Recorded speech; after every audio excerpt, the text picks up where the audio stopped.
Heya! My name is Sarah, and today I will be reviewing Season 1 of The Passage.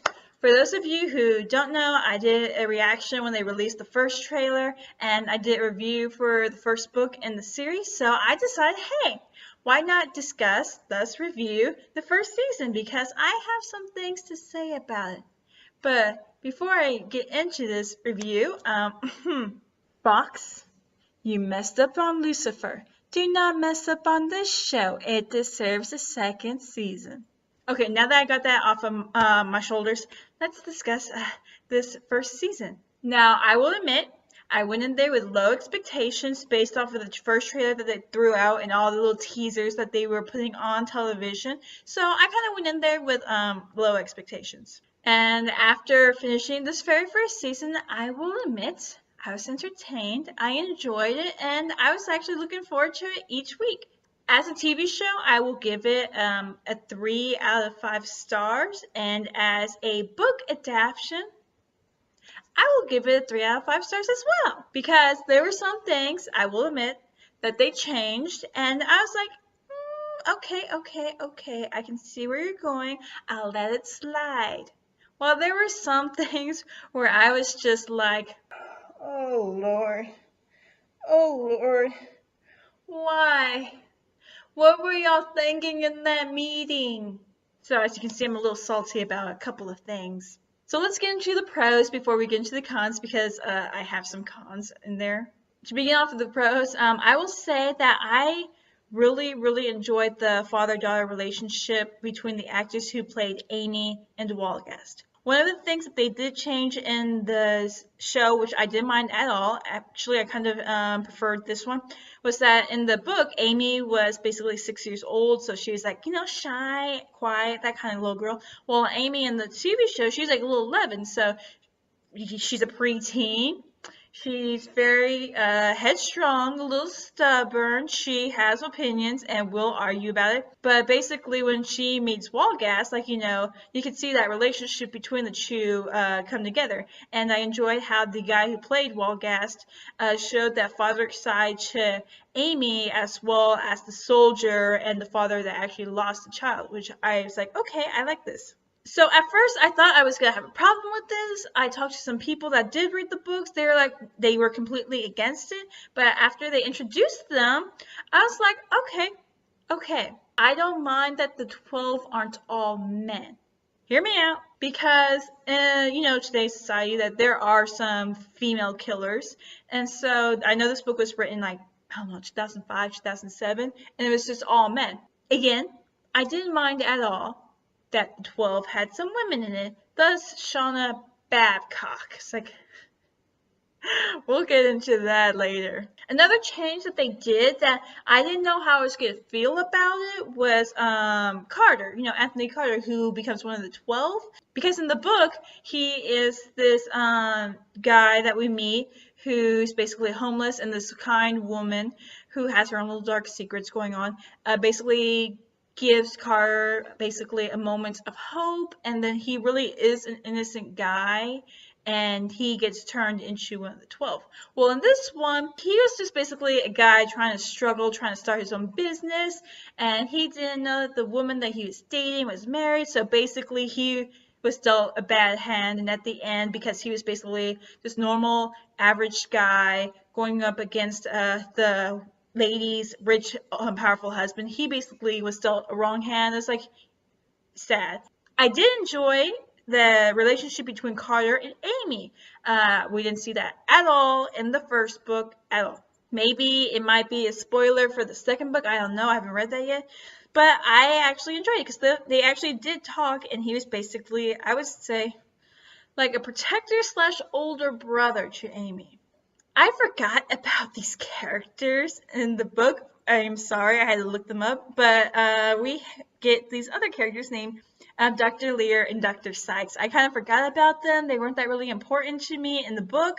But then here they are in the show as basically the doctors that are basically spearheading Project Noah. And at first, we have this epidemic going on, and we have these virals downstairs, and they're just basically trying to do what's right, but some things that they know that has to be done, it goes against their morals as basically human beings. So we saw this conflict. I didn't like them to begin with, but as the season progressed, I was like, okay, I want them in my corner because they knew what had to be done, even if it meant difficult choices.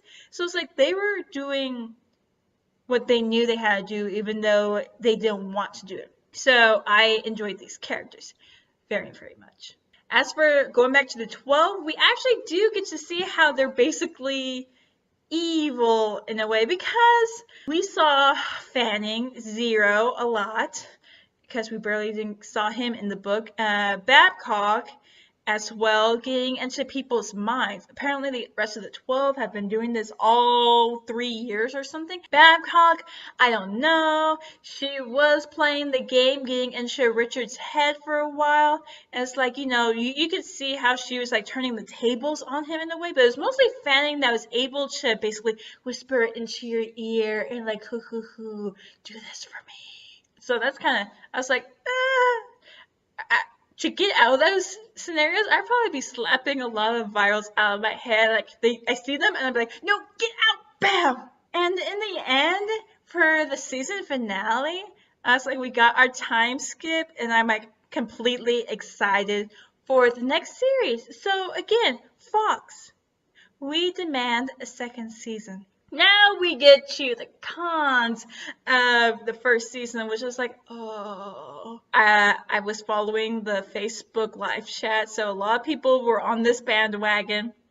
Sad to say, I'm gonna have to catch a ride on this wagon for a little bit, but it's like, okay, I didn't remember Sykes at all in the book, so we have this Sykes in the TV show, correct? The relationship between Sykes and Richards, I was like, whoa, that came out of nowhere, but they were good partners together.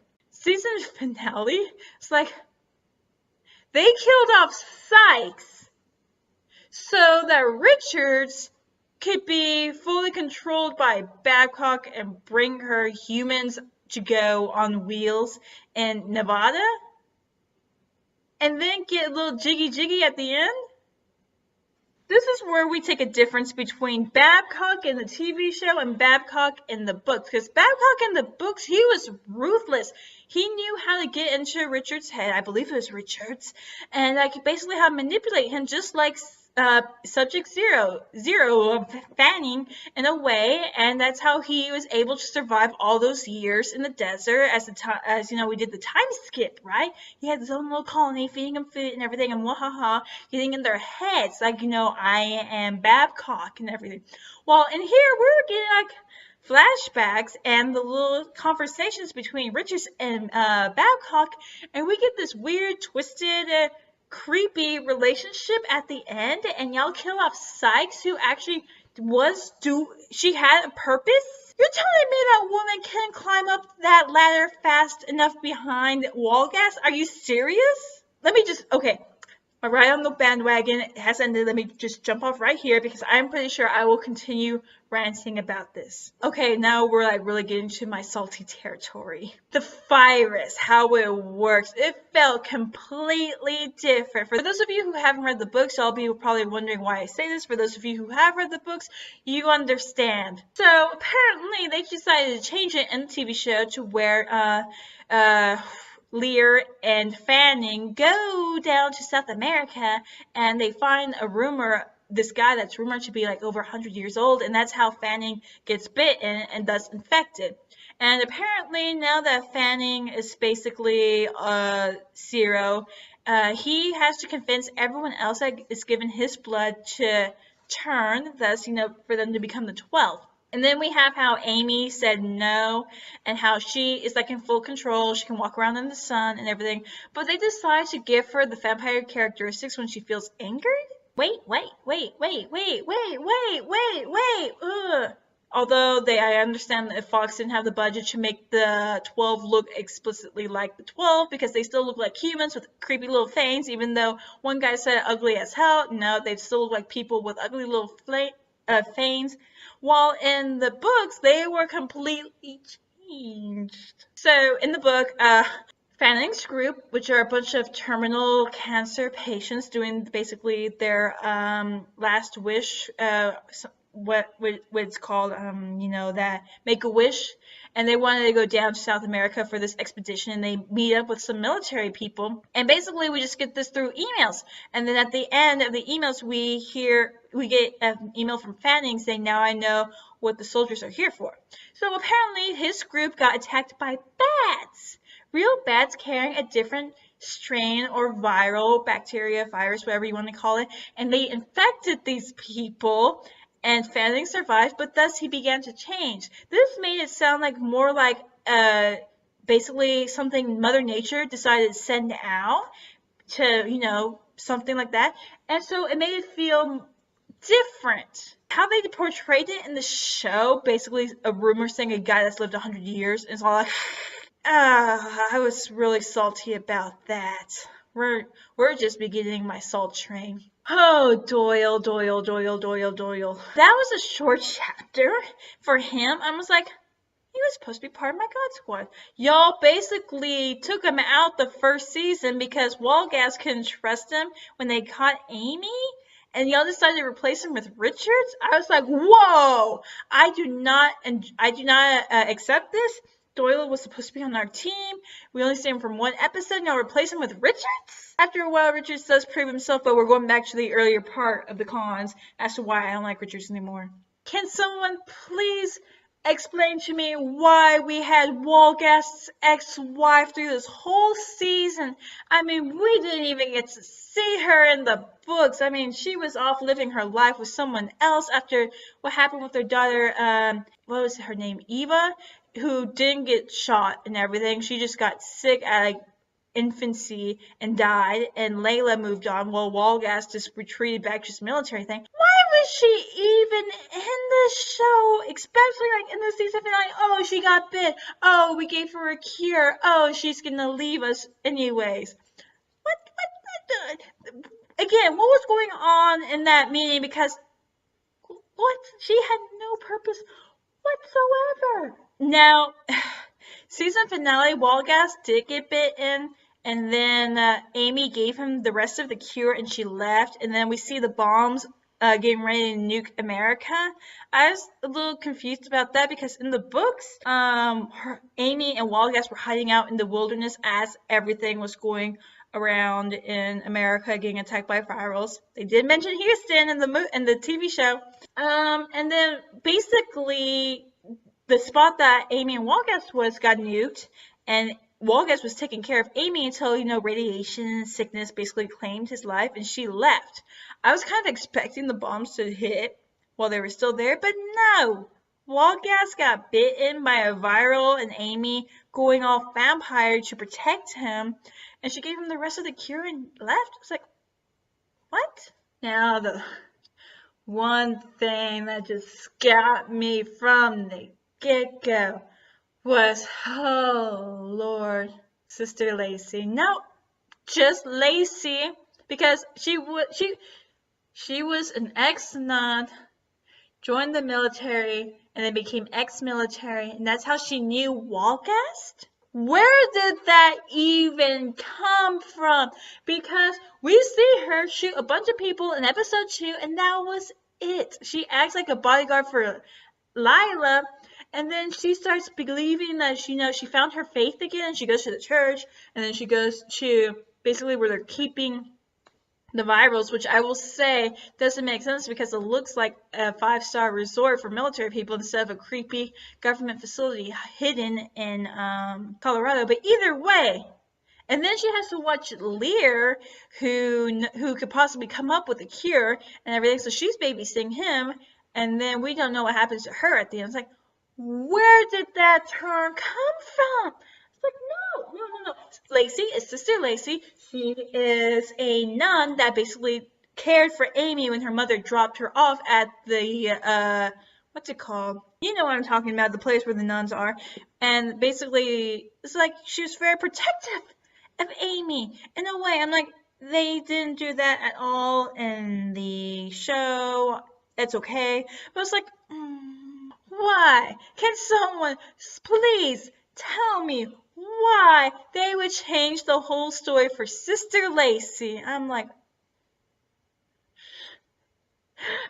Please, someone tell me why. Now, I will say this. They kind of stretched out the storyline just a bit to make, I think it was 10 episodes last for a complete season because, again, this first part of the first book, basically is 150 pages. Basically, Walgast and Doyle grab Amy in the book and they try to expose Project Noah, but then they're like, no, we're not going to let that happen.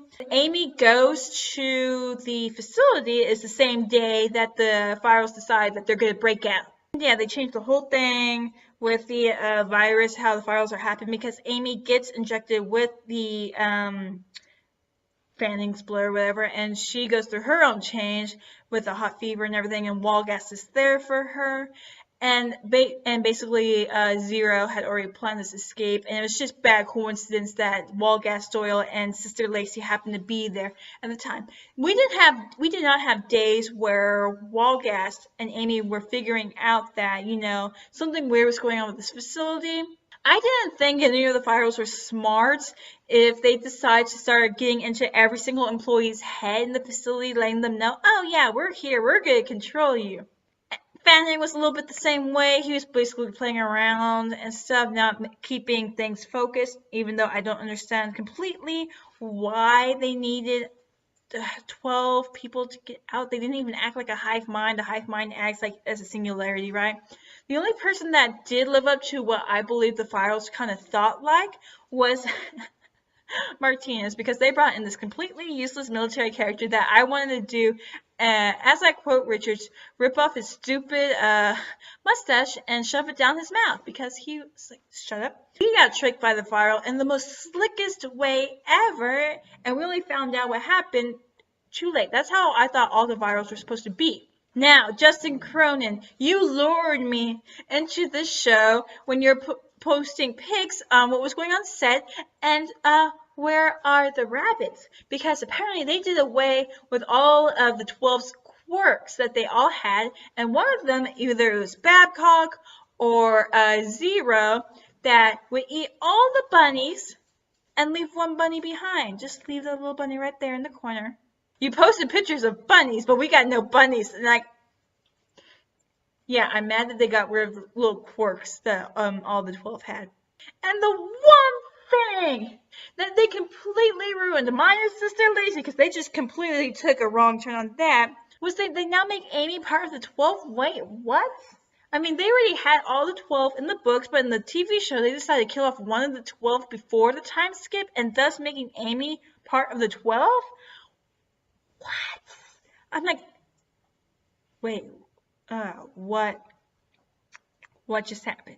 So those were my cons. Either way, I enjoyed the show. Again, they made some changes where I was able to go along with, while some I was completely speechless about. They left it off on a good cliffhanger that I say it deserves another shot. It deserves a season 2. So what I'm expecting to see in season 2 is, first of all, I don't want any flashbacks to the past to see what's going on with the viral outbreak, because apparently, you know, we already saw that in the season finale. I want to see how they do the first colony justice, even though I'd rather burn the place down and just leave it at that, because I would never want to join it, but they better do it right. If they want to change some things about the characters, like, you know, basically physical appearances, I'm all okay for that. It just depends on how good the actors are. So they better get, what's their names? Peter, Alicia, Sarah, Theo, and all the other characters, basically the embodiment of the personalities. Correct. I will like that. Are they going to fix the whole thing with Sister Lacey and Walgast? Because those come into major play at the end of this book. I'm not afraid of Shauna Babcock, so they better make me afraid of her in season 2. And if they do go along with it and get a little bit funding, will they make the Firals look like the Firals from the book? Because those were scary as hell. And we better get a major answer as to how, when we saw Amy 97 years in the future, is how does she do her braids? I mean, does she compel a Viral to do her braids? I mean, because like, honey, you're going to need more than one person to help you with your hairdo. And where did she get her clean clothes? I mean, we're supposed to be in the apocalypse 97 years in the future. Where did she get the clean clothes and the archery equipment to be like Katniss Everdeen? So that's my review for season 1 of The Passage. Again, I give it a 3 out of 5 stars for a TV show, and I give it a 3 out of 5 stars for a book adaptation. Yeah, I can't really say how many times for Fox to get the second season, because it's going to get intense once you get to the rest of that book. If y'all enjoyed it and had some favorite parts, leave comments down below. And if y'all didn't like what was going on in the show, leave comments down below. I would love to read both sides either way. My name is Sarah, and bye!